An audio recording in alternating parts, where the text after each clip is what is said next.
আমি প্রথমে সবার কাছে ক্ষমা চেয়ে নিচ্ছি। সেদিনকে ভিডিওর মাঝখানে আমি কেঁদে ফেলেছিলাম।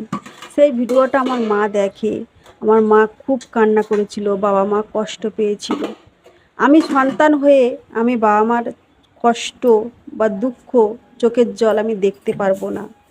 আমার এই ভিডিওটা অনেক মা, মাসি, পিসি, মায়ের সমানে বাবারা, দাদারা, ভাই বোনেরা সব প্রত্যেকেই দেখে।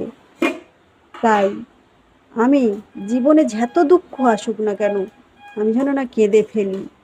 তোমরা আমাদের আশীর্বাদ করো, আমি যেন না কাঁদি। আর বাবা মার কেউ কোনোদিন কষ্ট দিও না আমার মতো। আমি কষ্ট দিয়ে ফেলেছি, তাই প্রত্যেকের কাছে আমি হাত জোড় করে ক্ষমা চাচ্ছি। তা যাক, আজকের আমার কয়েকটা আলু ছিল, একটু চালও ছিল, তাই একটা নিম পাতা চেয়ে এনেছিলাম।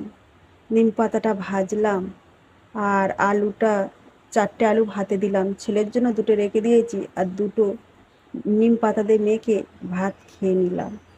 যেহেতু আমি একা একা ভিডিও করি, হয়তো ভিডিওটা পরিষ্কার হয় না, ভালো দেখাতেও পারি না। তাই সবার কাছে, প্রত্যেকের কাছে আমি হাত জোড় করে ক্ষমা চেয়ে নিচ্ছি। তোমরা আমাকে ক্ষমা করে দিও।